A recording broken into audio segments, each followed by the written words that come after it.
को मेरा नमस्कार। बेटा, आज हम कक्षा 7वीं के पाठ नंबर 4 के बारे में पढ़ेंगे, जो कि मुगलों के बारे में है। भारत में मुगल कब से कब तक रहे और कैसे उन्होंने अपना धीरे धीरे यहाँ पे शासन बढ़ाया, ये सब बातें हम इस पाठ में जानेंगे। मुगल भारत में 16वीं से 17वीं शताब्दी तक इन्होंने कैसे अपना शासन किया है और ये कहाँ से आए थे, ये सब इस पाठ में ही हम आगे देखेंगे। पहले हम जान लेते हैं कि मुगल थे कौन। जो मुगल थे वो दो बड़े लड़ाकों की संतान थी। जैसे कि मुगल माता की ओर से ये मंगोल थे। चंगेज खान जो मध्य एशिया के कुछ भागों पर राज करता था और चीन में भी। अर्थात जो मंगोलों की माता के वंशज थे वो चंगेज खान की संतान थी। पिता की तरफ से ये तैमूर के वंशज थे, जिन्होंने 1398 में दिल्ली पर कब्जा कर लिया था। जो मंगोल थे वो खुद को तैमूर की संतान कहलाना पसंद करते थे, क्योंकि जो चंगेज खान था वो सैकड़ों व्यक्तियों के नरसंहार का मतलब है बेटा कि उनको मार दिया गया था लूट खसोट के लिए। इसलिए भारत में जो उनको याद किया जाता था चंगेज खान को, वो एक बहादुरी के प्रतीक के रूप में नहीं याद किया जाता था, जबकि तैमूर को एक बहादुरी के प्रतीक के रूप में याद किया जाता था। इसलिए मंगोल्स खुद को तैमूर की संतान कहलाना पसंद करते थे, परंतु उनको भारत में मंगोलों के वंशज ही माना गया और वो मुगल्स के नाम से ही भारत में प्रसिद्ध हुए। देखो बेटा, इसको समझते हुए चलते हैं। मैप में इसमें चंगेज खान को बताया है कि वो चीन और मध्य एशिया, इस राज्य इधर वो उसका साम्राज्य था, जबकि तैमूर को बताया है ईरान और इराक, उसका साम्राज्य इस साइड था।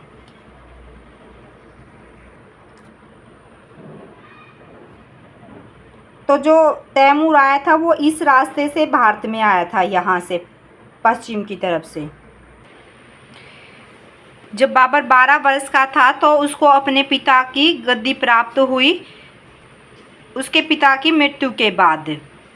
किंतु जो उसका फरगना राज्य था, पैतृक राज्य, वहाँ पर मुगलों की ही दूसरी जो शाखा थी उज़्बेकों की, उन्होंने वहाँ पर आक्रमण कर दिया और बाबर को विवश कर दिया उसकी पैतृक गद्दी छोड़ने के लिए।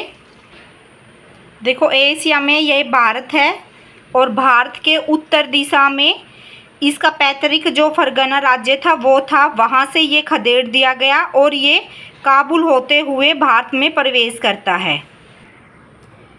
यहाँ पे काबुल है, वो यहाँ सबसे पहले यहाँ पे आके और काबुल को जीत लेता है। उसके बाद फिर वो दिल्ली की तरफ आगे बढ़ता है।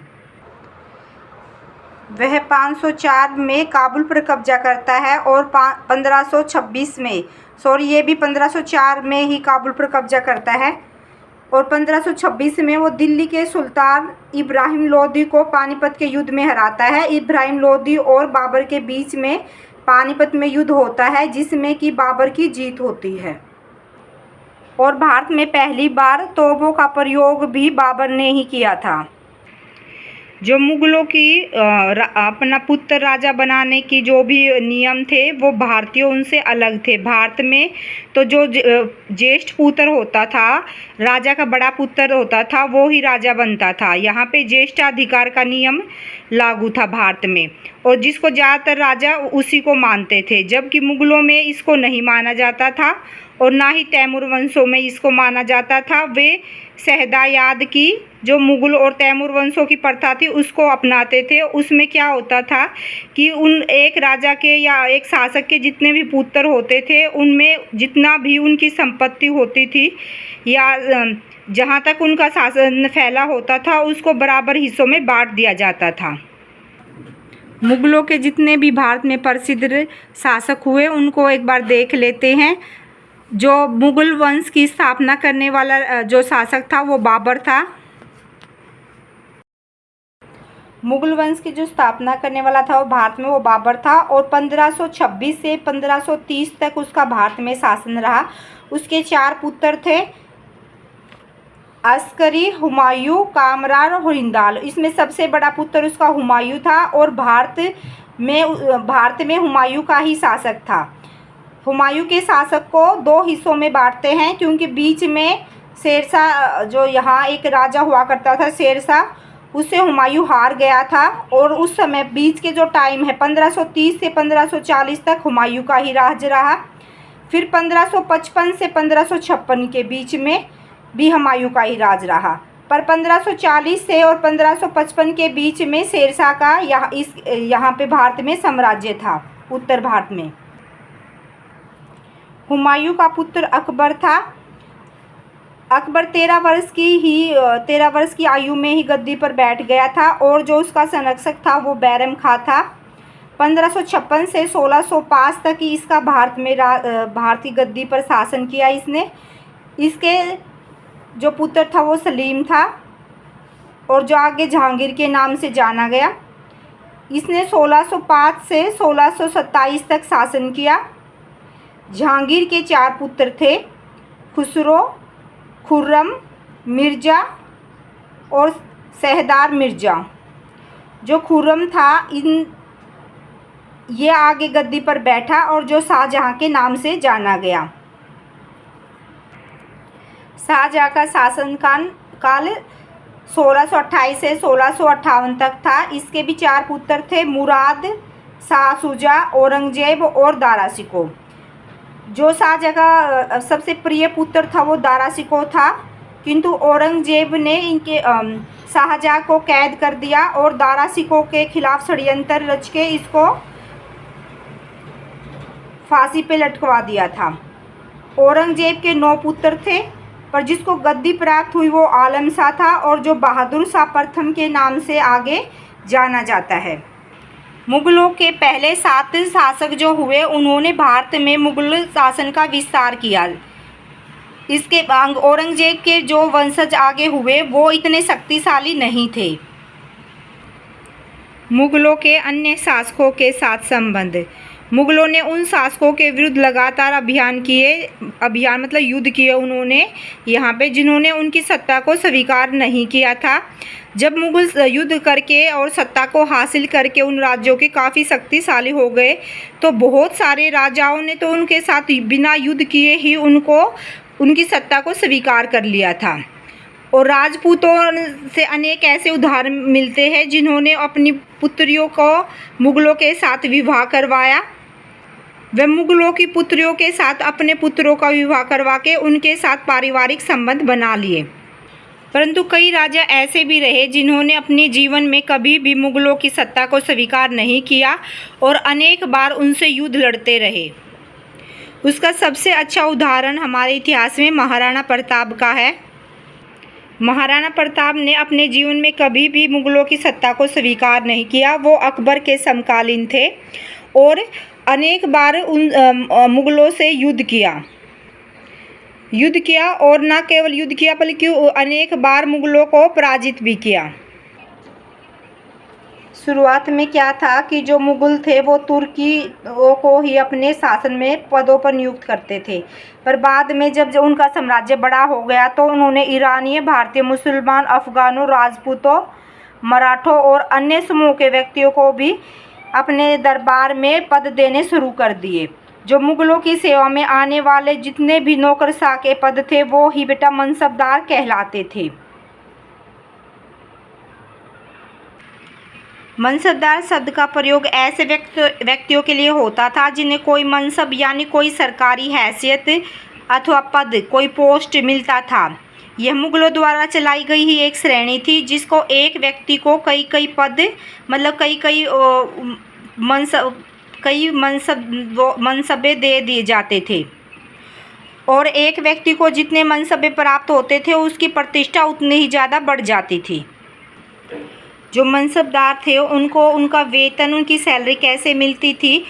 जो राजस्व एकत्रित करने वाली भूमि होती थी, जिस भूमि से कर आता था उन्हें उनको उनके वेतन के रूप में दे दिया जाता था राजा के द्वारा और उस भूमि को जागीर कहा जाता था।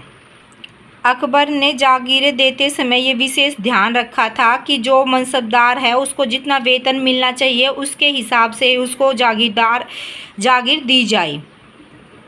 मतलब अकबर का मानना था कि ना तो भाई उसको मनसबदार को जागीर कम दी जानी चाहिए, ना ही उसको ज़्यादा दी जानी चाहिए। जब्त या जमींदार क्या होता था, जो मुग़ल थे उनकी आमदनी का जो मुख्य साधन था वो किसानों से मिला हुआ कर ही होता था। तो उस कर को जो वसूल के देते थे बीच के जो व्यक्ति होते थे उनको जमींदार कहा जाता था। ये जमींदार छोटे भी होते थे या बड़े बड़े पूरे के गांव के भी मुखिया होते थे, और कई कई गांवों का भी एक मुखिया होता था। अकबर के काल में जो टोडरमल जी हुए थे उन्होंने राजस्व पर विशेष सर्वेक्षण किया था और उसका आंकड़े भी निर्धारित करके कर निर्धारित कर दिया था। टोडरमल जी ने ये ध्यान रखा कि जिस क्षेत्र में किसानों की जितनी भी पैदावार है टैक्स उसके हिसाब से होना चाहिए, ना कि मुग़ल शासन में पूरे शासन में एक सा टैक्स नहीं। उन्होंने ये ध्यान रखा कि जिस क्षेत्र में वो रहते हैं वहाँ के किसानों की पैदावार कैसी है, उसके हिसाब से ही उनका जो कर था राजस्व था वो निर्धारित किया गया। जो अकबर राजा था वो था तो एक बहुत बड़े राज्य का शासक, किंतु बेटा वो अनपढ़ था, तो उसको लिखना पढ़ना तो आता नहीं था, पर वो चाहता था कि उसके जीवन के बारे में लिखा जाए। इसलिए उसने अपने दरबारी अबुल फजल को आदेश दिया कि वो उसके शासनकाल का इतिहास लिखे। अबुल फजल ने जो रचना लिखी उसी का नाम अकबरनामा है। उसने इसको 3 भागों में विभाजित किया। पहले भाग में जो अकबर के पूर्वज थे उनके बारे में बताया गया है, दूसरे में अकबर के प्रशासन के बारे में बताया गया है, और तीसरे हिस्से में आईनी अकबरी है। आईनी अकबरी में क्या है कि इसमें जो अकबर का प्रशासन था, उसका घराना था, उसकी सेना, राजस्व और साम्राज्य के भूगोल का इसमें ब्यौरा मिलता है। इसके जो समकालीन थे भारत के लोगों की परंपराओं, यहाँ के लोगों की संस्कृतियों के बारे में भी आईन अकबरी में लिखा गया है। और यहाँ तक कि यहाँ पे जो उस समय पर फसल होती थी और जो उनकी कीमतें निर्धारित की गई थी, जो मजदूरी थी, ये सारी बातें भी इसमें लिखी गई है आईन अकबरी में। जो जहांगीर की पत्नी थी मेहरुनिसा, 1611 में जहांगीर से उनका विवाह हुआ था और आगे उन्हें नूरजहां के नाम से जाना गया। नूरजहां का उनको खिताब मिला था। नूरजहां हमेशा इनके प्रति वफादार रही थी और जहांगीर के जो दरबार था उसमें नूरजहां का दिन प्रतिदिन जो प्रभाव था वो बढ़ता चला गया। यहाँ तक कि उनके जो प्रशासन के जो भी कार्य होते थे उसमें नूरजहां अपने जहांगीर के ज़रिए से अपनी चलाती थी, क्योंकि वो एक प्रभावशाली औरत थी। और जहांगीर ने उनके नाम से सिक्के भी चलवाए थे, जो कि चांदी के सिक्के थे। एक तरफ उन्होंने नूरजहां का नाम उस पर लिखवाया था और दूसरी तरफ उन्होंने अपना नाम लिखवाया था। जो अकबर थे उन्होंने सुलह कुल की नीति को अपनाया था। इसमें क्या था बेटा कि इसमें वो सभी धर्मों के व्यक्तियों को इज्जत देते थे और उनको अपना धर्म मानने के लिए स्वीकृति देते थे। नहीं तो जो ज़्यादातर मुग़ल शासक हुए हैं उन्होंने दूसरे जो इस्लाम धर्म से संबंध नहीं रखते थे उनको अपना पूजा पाठ या अपने धर्म से जो भी संबंधित प्रक्रियाएं होती थी वो करने के लिए टैक्स देना पड़ता था मुग़ल शासकों को। पर अकबर ने ऐसा नहीं किया था। उसने जो जजिया कर था, धार्मिक कर होता था, ये जो दूसरे धर्मों के व्यक्तियों को देना पड़ता था वो हटा दिया था। 17वीं शताब्दी और उसके बाद जो मुग़ल शासन था वो कमज़ोर होता चला गया। जो मुग़लों की जो आमदनी थी वो मुख्य रूप से शिल्पकारों और किसानों से ही होती थी। वो उनको टैक्स देते थे, कर देते थे। इस काल में जो व्यापारी वर्ग था उसको बड़ा फ़ायदा था, किंतु जो शिल्पकार थे और किसान थे उनको एक आमदनी का बड़ा भाग राजस्व के रूप में चला जाता था, जिससे वो दिन प्रतिदिन गरीब होते जा रहे थे। जो मुग़लों के कुलीन वर्ग था उनके हाथों में उनके पास काफ़ी धन जमा हो गया था, जिनके कारण 17वीं सदी के अंतिम वर्षों में अत्यधिक शक्तिशाली भी हो गए कुलीन वर्ग था जो। और जैसे मुग़ल सम्राट की सत्ता पतन की ओर बढ़ने लगी धीरे धीरे, क्योंकि जो कुलीन वर्ग था वो शक्तिशाली हो रहा था और वो सत्ता में बहुत ज़्यादा दखलंदाजी करता था। इस तरह धीरे धीरे मुग़लों का पतन की तरफ बढ़ गए और 1857 की क्रांति के बाद तो जो नाम मात्र के बचे हुए थे वो भारत में मुग़ल सम्राट, वो भी ख़त्म हो गए। मुग़ल शासक दिल्ली में स्थापित लाल किले में रहते थे। 1857 की क्रांति के बाद अंग्रेज़ों ने लाल किले को अपने अधीन कर लिया था। इस तरह बेटा ये हमारा पाठ समाप्त होता है। आशा करती हूँ आप सबको अच्छे से समझ में आया होगा।